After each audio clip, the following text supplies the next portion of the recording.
సామాన్యుడు TV news కి స్వాగతం. నాటి వార్తలు. రాజమహేంద్రవరంలోని చౌడేశ్వరి నగర్, స్వరూప్ నగర్ ప్రాంతాల్లో కల్తీ పాలు తాగి స్థానికులు అస్వస్థతకు గురవటం, కొందరు మరణించిన ఘటనపై ముఖ్యమంత్రి చంద్రబాబు నాయుడు తీవ్రంగా స్పందించారు.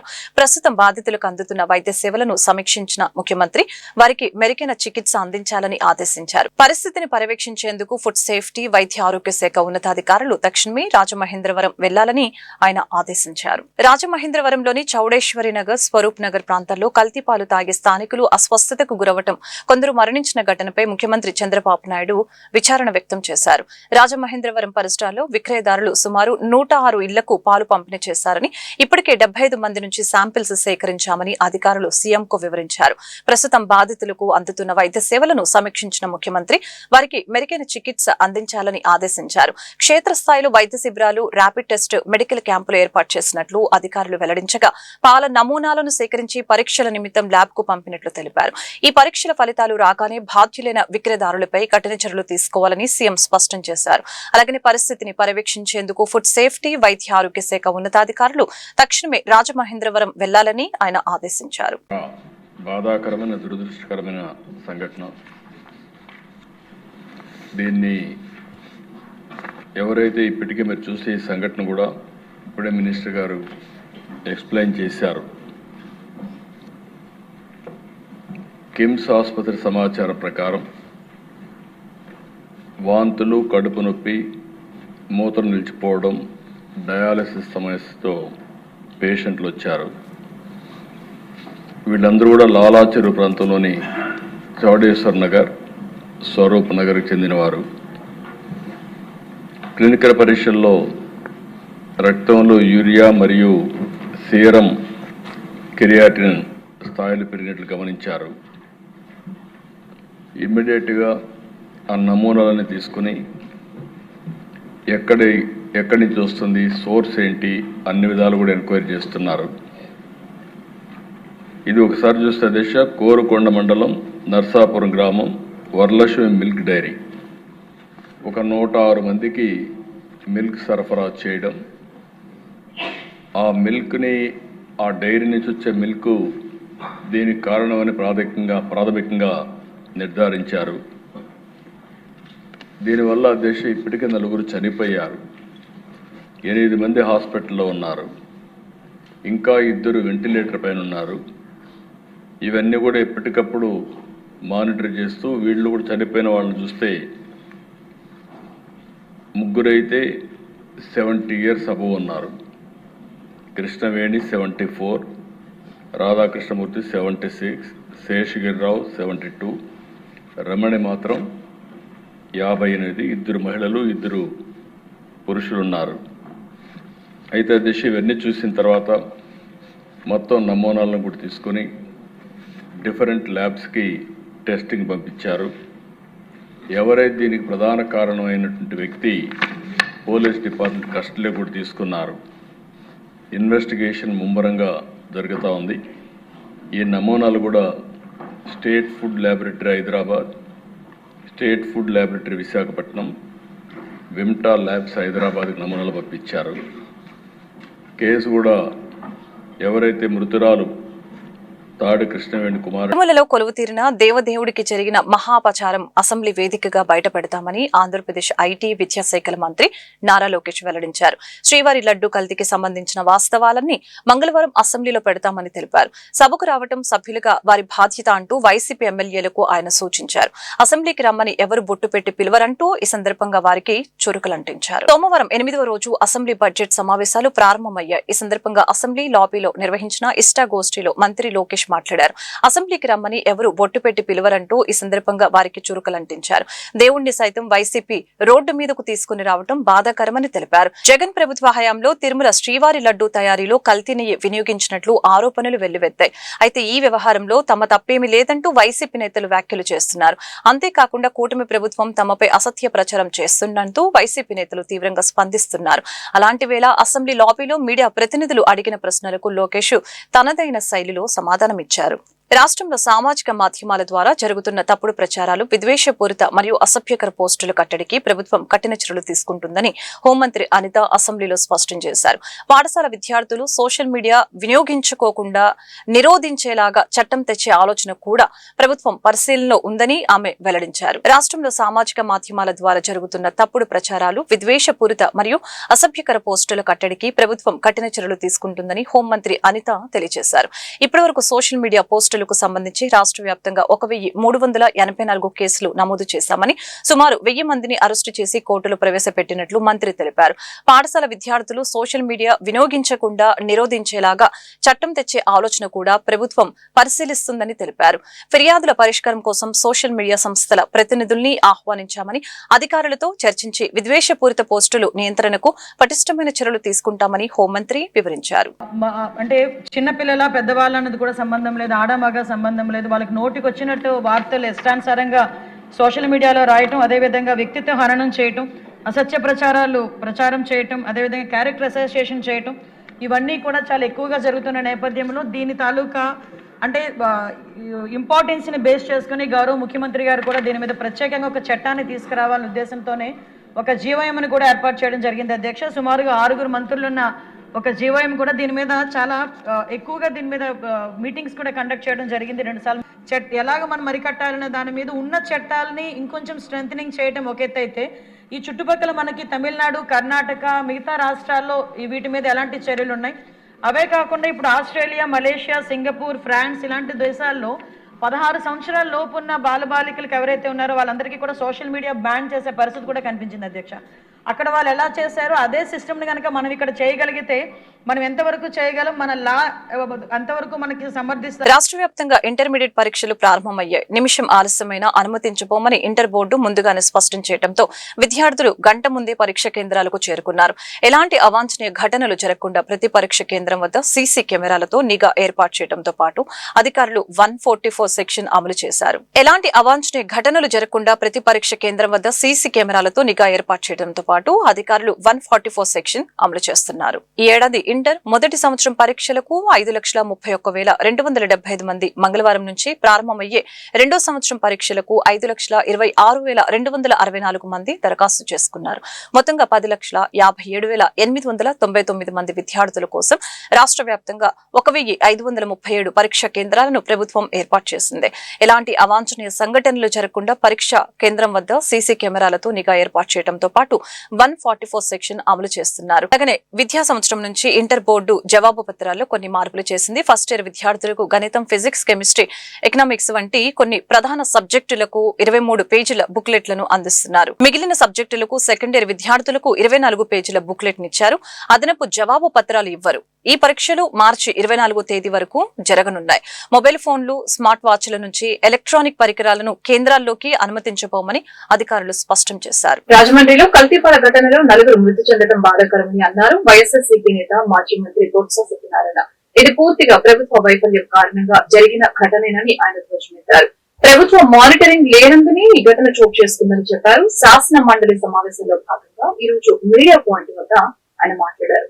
అవినీతి హెచ్చు మీరిపోవటమే ఈ కల్తీకి కారణమని మండిపడ్డారు. ఇది ప్రభుత్వ నిర్లక్ష్యం వలన జరిగిన హత్యలుగా భావిస్తున్నామని, పాలను కల్తీ చేసిన వారితో పాటు సంబంధిత అధికారులపై చర్యలు తీసుకోవాలని అన్నారు. ఈ ఘటనపై సమగ్ర దర్యాప్తు చేయాలని బొత్స డిమాండ్ చేశారు. 4 వ్యక్తులు చనిపోవడం, సుమారు ఒక 20 మంది వరకు కూడా హాస్పిటలైజ్ అవడం. ఇక్కడ వ్యక్తులను ఆపాదించడం కాదు, ప్రభుత్వం తాలూకు వైఫల్యం అని చెప్తాను. ఎందుకంటే ప్రభుత్వం రెగ్యులేటరీ లేకపోవడం వల్ల, మానిటరింగ్ లేకపోవడం వల్ల, ప్రభుత్వంలో అవినీతి పెచ్చిపెరిగిపోవడం వల్ల, అవినీతి దిగువ స్థాయిలో పెరిగిపోవడం వల్ల ఈ మరణాలు జరిగాయి. ఇది వాస్తవం. వ్యవస్థ చీరోజు పట్టలేదు కదండి. కల్తీ సారాలను వచ్చి చనిపోయారంటే విన్నాము, కల్తీ పాలలో చనిపోయింది. ఈ మధ్యకాలంలో ఎక్కడైనా మనం ఉన్నామండి ఈ రాష్ట్రంలో? అంటే ఎంత విచ్చలవిడిగా ఈ రాష్ట్రంలో కల్తీలు అనేవి జరుగుతున్నాయో ఈ ప్రభుత్వం వచ్చిన తర్వాత. ఎందుకంటే ప్రభుత్వంలో పాలన గాలికి వదిలేశారు. తీవ్రంగా మా ఆక్షేపం తెలియజేస్తున్నాం. ప్రభుత్వ వైఫల్యాన్ని, ఇదంతా కూడా ప్రభుత్వ వైఫల్యం. డైరెక్ట్ గా చెప్పాలంటే ప్రభుత్వం నిర్లక్ష్యం వల్ల జరిగిన ప్రభుత్వ హత్యలు లక్ష్యం. అధికారులు వచ్చి నిలబడడం వల్ల వాళ్ళ మీద చర్యలు తీసుకోవడం కాదు, దీనికి సంబంధిత అధికారులు ఎవరు ఉన్నారో అందరి మీద కలిపి ఈ కల్తీ చేసిన వాళ్ళతో పాటు వాళ్ళ మీద కూడా చర్యలు తీసుకోవాలి. ఈ ప్రభుత్వం ఎక్కడైనా జరిగాయని చెప్పండి. ఎంతసేపు ఎవరి మీద రాజకీయ పార్టీలు ఆలోచన చేస్తే ఎవరైనా ప్రతిపక్షం వాళ్ళని తీసుకొచ్చి పోలీస్ స్టేషన్ పెట్టి వాళ్ళు హింసించి వాళ్ళు అవమానపరిచి వాళ్ళ మీద చూస్తున్నారు తప్ప పాలన వైఫల్యంలో వస్తే దానివల్ల ఇబ్బందులు వస్తే దాని మీద ఎప్పుడు చర్యలు తీసుకుంటున్నారని. వెలగపూడి అసెంబ్లీలో జరుగుతున్న బడ్జెట్ సమావేశంలో బీసీ సంక్షేమంపై జరిగిన చర్చలో గుంటూరు పశ్చిమ నియోజకవర్గ ఎమ్మెల్యే గల్లా మాధవి మాట్లాడారు. గుంటూరు పశ్చిమ నియోజకవర్గంలో బీసీలో అధికంగా ఉన్న నేపథ్యంలో గత ప్రభుత్వ నిర్లక్ష్యానికి గురైన బీసీ భవన నిర్మాణాన్ని ఈ బడ్జెట్ లోనే వేగవంతంగా ప్రారంభించాలని ఎమ్మెల్యే గల్లా మాధవి కోరారు. బీసీల ఆర్థిక సామాజిక పురోగతికి ప్రభుత్వం ప్రత్యేక ప్రాధాన్యత ఇస్తుందని పేర్కొంటూ ఆదరణ 3.0 కింద అధిక మొత్తంలో నిధులు కేటాయింపులు చేయడం అభినందనీయమని అన్నారు. బీసీ భవనాలు కేవలం నిర్మాణాలు కాదని అవి ఆయా వర్గాల ఆత్మగౌరవానికి, సామాజిక వికాసానికి ప్రతీకలని తెలిపారు. రాష్ట్ర స్థాయిలోనే కాకుండా దేశవ్యాప్తంగా జాతీయ బీసీ రక్షణ చట్టం తీసుకురావాలని ఎమ్మెల్యే గల్లా మాధవి డిమాండ్ చేశారు. ఇది బీసీల ఆత్మగౌరవ పత్రంగా చెప్పవచ్చు అధ్యక్ష. గతంలో ఎన్నడూ లేని విధంగా 51,021 కోట్లు బీసీ సంక్షేమం కోసం కేటాయింపు కూటమి ప్రభుత్వం బీసీల పట్ల చూపిస్తున్న నిబద్ధతకు నిదర్శనంగా నిలుస్తుంది అధ్యక్ష. తనకు తానే పోటీ అనే విధంగా 2025-26 కేటాయింపుకి రెట్టింపుగా కేవలం సంక్షేమానికి మాత్రమే కాక బీసీల నైపుణ్యాన్ని పెంపొందించే విధంగా, బీసీలు ఆర్థికంగా బలపడే విధంగా మరియు వారి పురోగతికి ఊతాన్నిచ్చే మౌలిక వసతులపై కూడా దృష్టి పెట్టి కృషి చేయడం ఎంతో సంతోషదాయకం అధ్యక్ష. ప్రత్యేక ఆకర్షణగా ఆదరణ 3.0 కింద 1000 కోట్లు కేటాయించడం, ఉచిత కరెంటు కింద 600 కోట్లు కేటాయించడం, బీసీ హాస్టల్స్ పురోగతికి దాదాపుగా 300 కోట్లు కేటాయించడం, ఎన్టీఆర్ విదేశీ విద్యాధరణ కింద ఏకముక్తంగా అత్యధికంగా కేటాయింపుగా 3,838 కోట్లు కేటాయించడం ఎంతో అభినందనీయం అధ్యక్ష. మొదటి నుంచి గౌరవ చంద్రబాబు నాయుడు గారు బీసీల అభివృద్ధికి ఎన్నో పథకాలు, విధానాలు చేపట్టడం జరిగింది అధ్యక్ష. కేవలం ఓట్ల కోసమే నిమ్న కులాలపై కపట ప్రేమ చూపిన గత ప్రభుత్వం బీసీల, ఎస్సీల, ఓసీల అని కాక కేవలం 2 సీల కోసం కృషి చేసింది అధ్యక్ష. C for cash, C for chair అనే నినాదంతో ముందుకు వెళ్ళింది మనందరం చూసాం అధ్యక్ష. వైసీపీ ప్రభుత్వ నిర్లక్ష్యానికి, అబద్ధపు ప్రమాణాలకు గురైన వాటిలో బీసీ భవనాలు ముఖ్యంగా నిలుస్తున్నాయి అధ్యక్ష. బీసీ భవనాలు కేవలం భవనాలు మాత్రమే కాదు, అవి ఆయా కులాల ఆత్మగౌరవానికి మరియు సామాజిక వికాసానికి ప్రతీకలు అధ్యక్ష. మా బీసీలం చారిత్రాత్మకంగా వెనుకబడిన తరగతులం. తద్వారా సొంతంగా సమావేశాలు నిర్వహించుకోవడానికి సరైన వేదికలు లేని పరిస్థితి, శుభకార్యాలు తక్కువ ఖర్చుతో చేసుకునే లేని పరిస్థితి, అదేవిధంగా పోటీ పరీక్షలకు సిద్ధమయ్యే పేద బీసీ విద్యార్థుల శిక్షణ సెంటర్లు, లైబ్రరీలు లేని పరిస్థితి, కుల వృత్తులను ఆధునీకరించడానికి లేదా మహిళలకు ఉపాధి మార్గాల్లో శిక్షణ ఇవ్వడానికి ఏ సరైన సదుపాయాలు లేని పరిస్థితి, కుల సమస్యల గురించి చర్చించడానికి, ప్రభుత్వ పథకాలపై అవగాహన కల్పించడానికి మరియు సమిష్టి నిర్ణయాలు తీసుకోవడానికి ఒక ఉమ్మడి వేదిక లేని పరిస్థితి అధ్యక్ష. మీ ముందు ఉంచిన ఈ పరిస్థితులన్నిటికీ ఏకైక పరిష్కారం ఒక బీసీ భవన్ ద్వారా లభిస్తుంది అధ్యక్ష. జిల్లా హెడ్ క్వార్టర్గా ఉన్న మా గుంటూరు పశ్చిమ మరియు బీసీలు అధికంగా ఉన్న మా పశ్చిమ నియోజకవర్గంలోనే మన ప్రభుత్వ హయాంలో శంకుస్థాపన చేసి గత పాలకుల నిర్లక్ష్యానికి గురైన ఈ బీసీ భవన నిర్మాణాన్ని ఈ బడ్జెట్ లోనే ప్రజా సమస్యల పరిష్కార వేదిక స్పందన కార్యక్రమం గుంటూరు జిల్లా కలెక్టరేట్ ప్రాంగణంలోని ఎస్ఆర్ శంకరన్ కాన్ఫరెన్స్ హాల్ లో సోమవారం జరిగింది. ఈ సందర్భంగా జిల్లా నలుమూలల నుంచి వచ్చిన బాధితులు తమ సమస్యల్ని పరిష్కరించాలని కోరుతూ జిల్లా collector Tameem Ansariya, joint collector Ashutosh శ్రీవాత్సవకు విజ్ఞాపన పత్రాలు అందజేశారు. ఆయా సమస్యల్ని సకాలంలో పరిష్కరించాలని సంబంధిత అధికారుల్ని ఆదేశించారు. ఈ సందర్భంగా సిపిఐ, ఏఐటియుసి, రైతు సంఘం నాయకులు మీడియాతో మాట్లాడుతూ ఆయా రంగాల్లో నెలకొన్న సమస్యల్ని తక్షణమే పరిష్కరించాలని డిమాండ్ చేశారు. సిపిఐ గుంటూరు నగర కార్యదర్శి ఈరోజు గుంటూరు జిల్లా కలెక్టర్ కార్యాలయంలో ఉన్నటువంటి ప్రజా సమస్యల పరిష్కార వేదికలో సిపిఐగా వినతిపత్రం అందించడం జరిగింది. ఈరోజు మన గుంటూరు నగరంలో ఉన్నటువంటి అనేక సమస్యలు ప్రధానంగా కుక్కల బెడద కూడా ఒకటి. మనం చూసాం గతంలో ఒక సంవత్సరాల క్రితం ఒక 3 సంవత్సరాల బాలుని కుక్క కాటు వల్ల అతను చనిపోవడం, అదేవిధంగా 2 రోజుల క్రితం నల్లచెరువు ప్రాంతంలో ఒక 6 సంవత్సరాల పిల్లవాడిని 10 కుక్కలు దాడి చేయడం వల్ల తీవ్రంగా గాయపడి జీజీహెచ్లో ఈరోజు చికిత్స పొందుతూ ఉన్నాడు. దానిపైన గతంలోనే అనేక మార్లు గుంటూరు కమిషనర్ గారికి ప్రజాప్రతినిధి దృష్టికి కూడా ఈ సమస్యను తీసుకొని పోయాం. కానీ ఏమాత్రం కూడా పరిష్కారం వైపుగా వాళ్ళు అడుగులు వేయడం లేదు. అది కాకుండా మరొకటి చెప్తా ఉన్నారు అధికారులు, మా పైన బ్లూ క్రాస్ లాంటి ఇతర స్వతంత్ర సంస్థల పేరుతో కేసులు వేస్తూ ఉన్నారు, కోడజోడు తిప్పుతూ ఉన్నారని చెప్పేసి వాళ్ళు చెప్తా ఉన్నారు. మీరు ఒకటి ఆలోచించండి. సిపిఐగా ఒకటి అడుగుతా ఉన్నాం. ఈరోజు ఈ గుంటూరు నగరంలో అదేవిధంగా ఈ రాష్ట్రంలో కానీ మనిషి ప్రాణం ముఖ్యమా, కుక్క ప్రాణం ముఖ్యమని చెప్పి మేము అడుగుతా ఉన్నాం. అదేవిధంగా ఎవరైతే కేసులు వేస్తూ ఉన్నారో, ఎవరైతే ప్రభుత్వ ఉద్యోగులకు సంబంధించి వాళ్ళ విధులకు ఆటంకం కల్పిస్తూ ఉన్నారో వాళ్ళపైన కూడా సిపిఐగా పోరాటానికి సిద్ధంగా అవుతామని చెప్పేసి తెలియజేస్తూ ఉన్నాం. ఈ గుంటూరు నగరంలో కుక్కల దాడి వల్ల ప్రతిరోజు కూడా ప్రజలు హాస్పిటల్ పాలవుతూ ఉన్నారు. రోడ్లపైన వెహికల్స్లో వెళ్తూ ఉంటే కుక్కలు అడ్డుపడడం వల్ల గాయాల పాలై అనేక మంది గాయాల పాలవుతూ ఉన్నారు. అదేవిధంగా కుక్కలకు సంబంధించినటువంటి సమస్య చూడడానికి చాలా చిన్నగా ఉన్నా అది సాధారణమైన సమస్య కాదు. ఈ గుంటూరు నగరంలో ప్రజలు తీవ్రంగా ఇబ్బంది పడుతూ ఉన్నారు. చిన్నపిల్లలు, పసిపిల్లలు స్కూల్కి వెళ్ళినటువంటి పిల్లల పైన దాడులు చేస్తూ ఉన్నాయి, వృద్ధుల పైన దాడి చేస్తూ ఉన్నాయి. ఇది చూడడానికి చిన్న సమస్యగా ఉన్నది, చాలా పెద్దమైన సమస్య. సిపిఐగా ఆ సమస్య పైన రాబోయే రోజుల్లో పోరాటం చేస్తామని చెప్పేసి తెలియజేస్తా ఉన్నాం. మేము ఒకటే చెప్తా ఉన్నాం, ఎక్కడ కూడా మేము కుక్కల్ని చంపమని చెప్పడం లేదు, వాటిని శిక్షించమని చెప్పడం లేదు. మేము వాటిని తీసుకొని పోయి జాతీయ భవన నిర్మాణ కార్మిక సంఘం పిలుపు మేరకు ఈరోజు రాష్ట్రం అంతా కూడా మరి అర్జీలు జిల్లా కలెక్టర్ దగ్గర ఇవ్వడం జరుగుతూ ఉంది. మరి రాష్ట్రంలో భవన నిర్మాణ సంక్షేమ బోర్డు మరి మూలనబడి ఇప్పటికీ 6 సంవత్సరాలు నిలిపోయి ఉంది. అయితే ప్రత్యామ్నాయంగా మేము అధికారంలోకి వచ్చిన తర్వాత కూటమి ప్రభుత్వం మేము సంక్షేమ బోర్డు పెడతామని చెప్పారు. అయితే మొన్న సమీక్ష జరిపి సంక్షేమ బోర్డు ప్రారంభిస్తామని చెప్పడాన్ని మేము కూడా స్వాగతిస్తూ ఉన్నాం. అయితే యాక్సిడెంటల్ బెనిఫిట్ మేము ఇవ్వమని, దాంతోపాటు గతంలో ఏదైతే 46,000 క్లెయిమ్లు పెండింగ్లో ఉన్నాయో ఆ పెండింగ్ క్లెయిమ్లు మేము ఇవ్వమని చెప్తూ ఉన్నారు. కానీ మేమైతే భవన నిర్మాణ కార్మిక సంఘం ఏఐటీసీ మరి అధ్యక్షుడిగా ముప్పాడ సత్యనారాయణ గారు నేను డిమాండ్ చేస్తూ ఉన్నాను. మన పక్క రాష్ట్రమైన తెలుగు రాష్ట్రంలో మరి తెలంగాణలో మరి కార్మికుడు యాక్సిడెంటల్గా చనిపోతే అంటే ప్రమాదవశాత్తు మరణిస్తే అతనికి 10 లక్షల రూపాయలు ఇస్తూ ఉన్నారు. సహజ మరణం చెందితే 5 లక్షల రూపాయలు ఇస్తూ ఉన్నారు. అలాగే మరి ఒక భార్య ప్రసవానికి, కుమార్తె ప్రసవాలకు కూడా 50,000 రూపాయలు ఇస్తూ ఉన్నారు. అలాగే పెళ్లి కానుకగా 1,00,000 రూపాయలు ఇస్తూ ఉన్నారు. కాబట్టి మన రాష్ట్రంలో కూడా తెలంగాణ ఏవివి ప్రసాద్, ప్రధాన కార్యదర్శి, ఆంధ్రప్రదేశ్ రైతు సంఘం. రాష్ట్రంలో ఈ నెల 14వ తారీఖున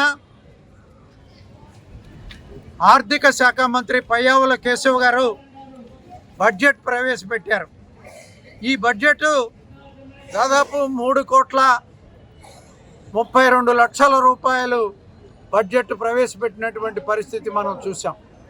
అయితే 162% మంది ఆధారపడినటువంటి వ్యవసాయ అనుబంధ రంగాలకు కేవలం 53,000 కోట్లు మాత్రమే బడ్జెట్లో ప్రతిపాదించారు. గత సంవత్సరం పెట్టినటువంటి బడ్జెట్ని కూడా పూర్తి స్థాయిలో వాడినటువంటి ఖర్చు చేసినటువంటి పరిస్థితి లేదు. గత సంవత్సరం ఏ పంటకి కూడా మిర్చి మొదలుకొని, పత్తి మొదలుకొని, శనగలు మొదలుకొని వీటన్నిటినీ కూడా మరి సరైనటువంటి ధరకి అమ్ముకోలేక రైతులు, వ్యవసాయ రంగం పూర్తిగా చిన్నాభిన్నమైపోయినటువంటి పరిస్థితి మనం చూసాం. మళ్ళీ ఈ సంవత్సరం అదే పరిస్థితి కొనసాగుతూ ఉంది. బడ్జెట్లో కౌలు రైతులకి నిధులు లేవు. అదేవిధంగా రైతు లక్షల ఎకరాలకు మిర్చి పంట వేసామన్న 4 సంవత్సరాల నుంచి తామర పురుగు ఏర్పాటయ్యింది. మిర్చి అధికంగా పంట లేక కొన్నాళ్ళు ఇబ్బంది పడ్డాం. పంట తగ్గిన వల్ల రేటు పెరిగింది. రైతులు కూడా ఈ పంట వేసే పరిస్థితుల్లో కూడా లేకపోయింది. శాస్త్రవేత్తలు, సైంటిస్టులు కూడా ఇంతవరకు దానికి తామర పురుగుకు మందు కనిపెట్టాల. సరైన సూచనలు, సలహాలు ఇవ్వాలి. ఇరిగేషన్ డిపార్ట్మెంట్ పూర్తిగా శిథిలావస్థలో ఉంది. ఆ గుంటూరు ఛానల్, హైలెవెల్ ఛానల్ నల్ల డ్రై అయింది, పూర్తిగా పూడిపోయింది. వాటి మీద కూడా తక్షణమే ఇరిగేషన్ కూడా నిధులు కేటాయించి ఏర్పాటు చేయాలి. స్వామినాథన్ కమిషన్ అమలు జరపాలి. కౌలుదారులు కార్డులు ఇచ్చి రుణాలు ఇవ్వాలి. క్రాప్ ఇన్సూరెన్స్ క్రాప్ లోన్ ఇచ్చేటప్పుడు ప్రభుత్వమే క్రాప్ ఇన్సూరెన్స్ కూడా బ్యాంకుల్లోనే ఏ పంట వేసేది రైతులు స్వస్థంగా రాచుకుంటున్నారు కాబట్టి ఆ పంటకు ప్రభుత్వమే క్రాప్ ఇన్సూరెన్స్ కూడా బ్యాంకుల్లోనే చేసి రైతాంగాన్ని కాపాడాలి. అన్ని పంటలు కూడా రేట్లు లేక దిక్కు దోసని పరిస్థితులు ఉన్నారు. భూములు చేసే పరిస్థితి కూడా రైతాంగాలు గుంటూరు చంద్రమౌళి నగర్ 5వ లైన్ మెయిన్ రోడ్ లో ఉన్న Bismillah the house of biryani and kebabs నూతన మొగలై హలీం పాయింట్ ఘనంగా ప్రారంభమైంది. ఈ ప్రారంభోత్సవ కార్యక్రమంలో గుంటూరు తూర్పు ఎమ్మెల్యే మహమ్మద్ నజీర్, వేమూరు ఎమ్మెల్యే నక్కా ఆనందబాబు, గుంటూరు వ్యవసాయ మార్కెట్ యార్డు చైర్మన్ కుర్ర అప్పార, భాష్యం విద్యా సంస్థల అధినేత భాష్యం రామకృష్ణ, గుంటూరు నగర deputy mayor Sheikh Sajida, TDP corporator Vemulapalli Sriram Prasad పాల్గొన్నారు. ఈ సందర్భంగా వారు మీడియాతో మాట్లాడుతూ హలీం రుచుల గురించి వివరించారు. పవిత్ర రంజాన్ మాసంలో లభించే హలీంకు ప్రత్యేక విశిష్టత ఉందని వివరించారు. నగరంగా ఉన్నటువంటి గుంటూరు ప్రాంతంలో భోజన ప్రియులందరూ కూడా హైదరాబాద్ నగరానికి వెళ్ళి భోజనం చేయాల్సినటువంటి పరిస్థితులు గత కొన్ని సంవత్సరాల నుంచి ఉన్నాయి. కానీ గుంటూరు నగర ప్రజలకు గుంటూరు మిర్చి ఎంత ఫేమసో గుంటూరు బిస్మిల్లాకు సంబంధించినటువంటి బిర్యానీ కూడా అంతే ఫేమస్ అయి ఈ ప్రాంతంలోనే కాకుండా రాష్ట్ర వ్యాప్తంగా అనేక మంది గుంటూరు నగరానికి విచ్చేసి బిస్మిల్లా బిర్యానీలో బిర్యానీ తినకుండా వెళ్ళేటువంటి పరిస్థితులు ఉంటాయి. అటువంటి బిర్యానీ ప్యాలెస్ వాళ్ళు ఈరోజు కొత్తగా ఇరానియన్ హలీంని ఇంట్రడ్యూస్ చేస్తూ గుంటూరు మార్కెట్లో, అంతేకాకుండా ఎప్పుడు కూడా గుంటూరు ప్రాంత ప్రజలకు తెలియనటువంటి అనేక ఫుడ్ ఐటమ్స్తో పాటు లెబనీస్, మొగలై, అలాగే అరేబియన్ ఐటమ్స్తో కొత్త డిషెస్ని తీసుకొని వచ్చి గుంటూరు ప్రఖ్యాతిని మరింత పెంచేటువంటి దిశగా బిస్మిల్లా బిర్యానీ పాయింట్ వాళ్ళు ఈ అరేంజ్మెంట్స్ చేసుకోవడం, రెసిపీస్ని తయారు చేయడం జరుగుతూ ఉంది. తప్పకుండా నగర ప్రజలతో పాటు భోజన ప్రియులందరూ కూడా, ఫుడ్ లవర్స్ అందరూ కూడా ఈ రెస్టారెంట్కి విచ్చేసి రఫీ గారిని అలాగే సతీష్ గారు రఫీ అదేవిధంగా సతీష్ వీరిద్దరి కాంబినేషన్లో ఈ హోటల్ బ్రహ్మాండంగా సాగుతూ ఉంది. దీనిలో ఉండేటటువంటి రుచులు ఇవాళ రంజాన్ మాసం ప్రారంభమైంది. ముస్లిం సోదరులు మాత్రమే కాకుండా మిగిలిన వాళ్ళకు కూడా అందరికీ వీరు అందిస్తున్నటువంటి హలీం కానీ ఇతర నాన్ వెజ్ వంటకాలు కానీ ఎంతో రుచికరంగా ఉన్నాయి. ఖచ్చితంగా ఇది ప్రజలందరూ కూడా ఆస్వాదిస్తూ ఉన్నారు ఈ రుచుల్ని. కబాబ్ పాయింట్ కానీ, కబాబ్ హౌస్ నిర్వహణ కానీ, బిర్యానీ కానీ, అదేవిధంగా హలీం ఈ రంజాన్ మాసంలో వీరు అందించేటటువంటి హలీం అనేది నేను దాదాపు 15-20 సంవత్సరాలైంది. నేను ఈరోజు టేస్ట్ చూడమంటే టేస్ట్ చేస్తే నిజంగా రోజు తెప్పించుకునే ఆ జిహ్వ చాపల్యం అనేది ఖచ్చితంగా చూడగానే వచ్చింది నాకు. తినగానే అంత ఇంట్రెస్ట్గా ఉంది. బ్రహ్మాండమైనటువంటి రుచులు అందిస్తూ ఉన్నందుకు వారిని హృదయపూర్వకంగా అభినందిస్తూ ఖచ్చితంగా ఈ వ్యాపారం అనేది దినదినాభివృద్ధి చెందాలి, మంచి పేరు ప్రతిష్టలు తెచ్చుకోవాలని చెప్పి. కొత్తగా తెలియాల్సిందే లేదు. అద్భుతమైన మటన్ దమ్ బిర్యానీ దొరుకుతుంది, మంచి నాన్ వెజ్ స్నాక్స్ ఉంటాయి. ఇక్కడ మంచి కబాబ్స్ కూడా చాలా టేస్టీగా ఉన్నాయి. ఈ బిస్మిల్లా పండుగలు ఇంకా అభివృద్ధి చెందాలని కాపుల సహకారంతో ముఖ్యమంత్రి అయినప్పటికీ అదే కాపుల మీద చంద్రబాబు పదే పదే దాడులు చేస్తున్నారని ముద్రగడ పద్మనాభం అన్నారు. మా కుటుంబ సభ్యుల మీద జరిగిన దాడి మీ కుటుంబ సభ్యుల మీద జరిగితే ఎలా ఉంటుందో ఒక్కసారి ఆలోచించండి అని అన్నారు. తిరుమల లడ్డు విషయంలో ఇప్పటికైనా అసత్య ప్రచారం ఆపి శ్రీవారి భక్తులకు క్షమాపణ చెప్పాలని డిమాండ్ చేశారు. ఈ మేరకు సోమవారం మాజీ మంత్రి మేరుగ నాగార్జున, మాజీ స్పీకర్ తమ్మినేని సీతారాంతో కలిసి మాజీ మంత్రి అంబటి రాంబాబును, ఆయన కుటుంబ సభ్యులను పరామర్శించారు. అంబటి రాంబాబు ఆయన కుమార్తె మౌనికకు ప్రజల్లో మంచి ఆదరణ ఉందని తెలిపారు. భవిష్యత్తులో మమతా బెనర్జీ లాగా రాజకీయాల్లో ఉన్నత శిఖరాలకు చేరుకుంటారని స్పష్టం చేశారు. అదేవిధంగా పరిపాలన చేయమని, కూటమికి అధికారం ఇస్తే ప్రతిపక్ష నాయకులపై అక్రమ కేసులు పెట్టడమే లక్ష్యంగా పనిచేస్తున్నారని తమ్మినేని పేర్కొన్నారు. కక్ష సాధింపు చర్యలకు వెంటనే స్వస్తి పలకాలని హితో పలికారు. లేని పక్షంలో భవిష్యత్తులో తగిన మూల్యం చెల్లించుకోవాల్సి వస్తుందని హెచ్చరించారు.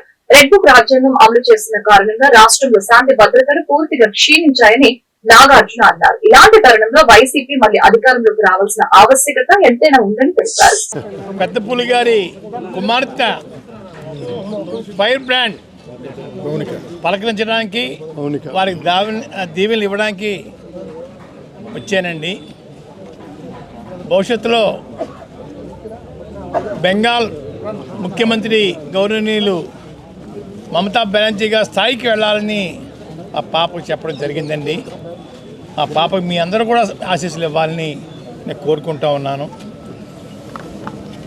చాలా బాధాకరం, ముఖ్యమంత్రి గారు మాజీ మంత్రుల ఇళ్ల మీద దాడి చేయించడం అన్నది చాలా సిగ్గుసేటుగా ఉందండి. బహుశా దేశంలో ఎక్కడా కూడా ఇటువంటి దాడులు ఉండవండి. 2 దఫాలు కాపులు సహకారంతో 2 సార్లు ముఖ్యమంత్రి అయ్యారు. 2 సార్లు కూడా కాపుల్ని టార్గెట్ చేసి అవమానాలు పాలు చేస్తూ ఉన్నారు. అంటే బానిసలుగా బతకాలని వారి అభిప్రాయం అనుకుంటానండి.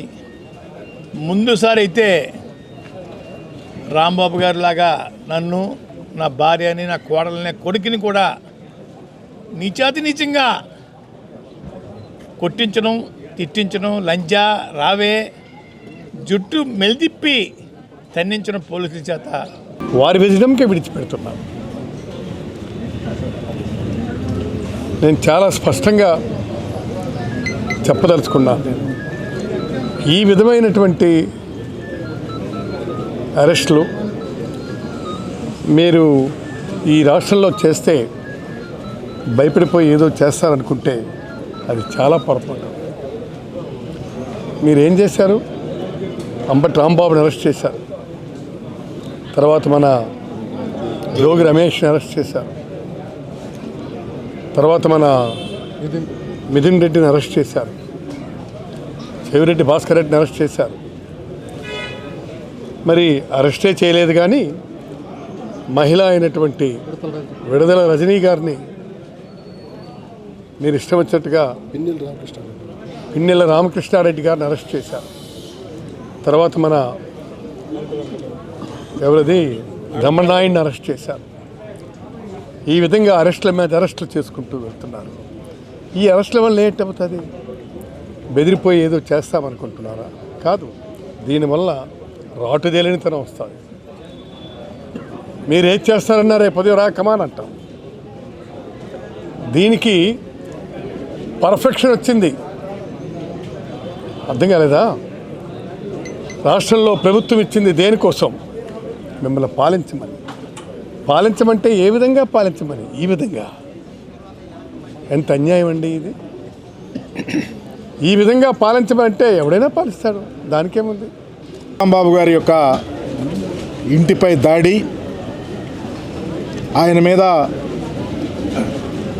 7 గంటలు శైర్య విహారం చేసి ఆయన అంతం చేయాలనే ఆలోచనతో ప్రభుత్వం చేసినటువంటి కుట్రకి చెరపకురా చెడిదవు రాంబాబు గారిని చెడగొట్టాలని చూశారు. చివరికి రాష్ట్రంలో తెలుగుదేశం పార్టీ, చంద్రబాబు నాయుడు చెడిపోయే పరిస్థితి వచ్చింది. ఎందుకంటే రాంబాబు గారి యొక్క మనస్తత్వం ఈ రాష్ట్ర ప్రజలకు తెలుసు. ఒకరిని బాధ పెట్టాలనో, కుల ప్రస్తారాలు తేవాలనో, కించపరచాలనో మాట్లాడే మనస్తత్వం కాదు. చిన్నప్పటి నుంచి తెలిసినటువంటి వ్యక్తి, సటారికల్గా మాట్లాడే వ్యక్తి. ఆయన మీద దాడి చేస్తూ ఉంటే, ఆయన కొడతాకి సిద్ధపడతా ఉంటే మాట్లాడచ్చు. మాట్లాడి వెంటనే రిపెంట్ అయిన పరిస్థితి మీద మీరు 7 గంటల్లో విన్యాసం చేశారంటే ఈ రాష్ట్ర ప్రజలకు ఏం సమాధానం చెప్తారని కూడా చెప్తా ఉన్నాం. ఈరోజు పరిపాలన మీ రెడ్ బుక్ రాజ్యాంగంతో నడుస్తూ ఉంది. అకౌంటబిలిటీ లేని పరిపాలన జరుగుతూ ఉంది. ఈరోజు ముద్రగల పద్మనాభం లాంటి పెద్ద మనుషులు ఈ రాష్ట్ర చరిత్రలో అతనికి ఒక అధ్యాయం అనేది ఉంది. కాపు ఉద్యమానికి ఉవ్వెత్ర తీసుకొచ్చినటువంటి మహానాయకుడు ఆయన మాటలు చెప్తా ఉంటే, భయపెట్టి మీరు రాజకీయాలు చేయాలంటే, లేకపోతే భయపెట్టి ఒక కులాన్ని దగ్గర తీసుకోవాలంటే ఈ రాష్ట్రంలో ప్రజలు కళ్ళు లేని కబోజులు కాదు. రాంబాబు గారి లాంటి ఉన్నత ఆశయాలు కలిగిన రాజకీయ నాయకుడి మీద దాడి చేయటం అమానుషంగా భావిస్తూ గుంటూరు నగరంలో వీధి కుక్కలకు anti birth control, anti rabies vaccination కోసం సెంటర్ నిర్మాణ పనుల్ని వేగంగా చేపట్టాలని, ఇప్పటికే ఏజెన్సీకి వర్క్ ఆర్డర్ కూడా ఇచ్చినందున పనుల్లో జాప్యం జరగడానికి వీలు లేదని నగర commissioner K Mayur Ashok engineering అధికారులను ఆదేశించారు.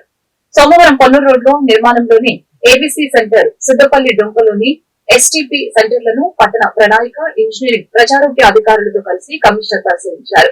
ఈ సందర్భంగా కమిషనర్ మాట్లాడుతూ ఏబీసీ సెంటర్ పనుల్ని నిర్దేశిత మార్గదర్శకాల మేరకు వేగంగా చేపట్టాలని, సెంటర్ లో ఏబీసీ అనంతరం ఫీడింగ్ పాయింట్స్, నీరు, వైద్యులు, సిబ్బందికి విశ్రాంతి గదులు వేర్వేరుగా నిర్మాణం చేయాలని అన్నారు. అదేవిధంగా నగరంలో వీధి కుక్కల సమస్యలపై ఫిర్యాదులు అందిన ప్రాంతాలను వెటర్నరీ అసిస్టెంట్ సర్జన్ పరిశీలించాలని ఆదేశించారు. వాటి మేరకు తగిన చర్యలు తీసుకుంటామని ఆదేశించారు. ఈ పర్యటనలో SC Venkateswararao, DCP Suraj Kumar, MHO doctor Lakshminarayana, ఈఈలు సుందర్ రామిరెడ్డి, విష్ణు, విఏఎస్ డాక్టర్ నాగేశ్వరరావు, డిఈలు Srinivas, Satish Kumar, SS Ayub Khan, solid waste management specialist Anil Kumar పాల్గొన్నారు.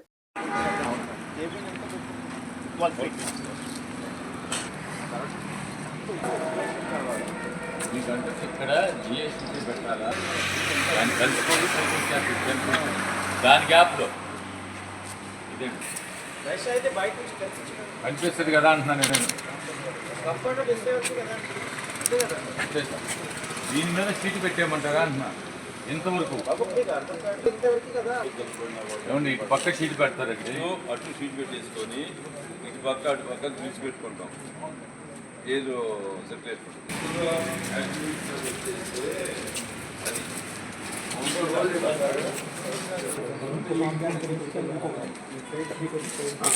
ఈ వార్తలు ఇంతటితో సమాప్తం. మరొక బిడ్డను మళ్ళీ కలుద్దాం. నమస్కారం.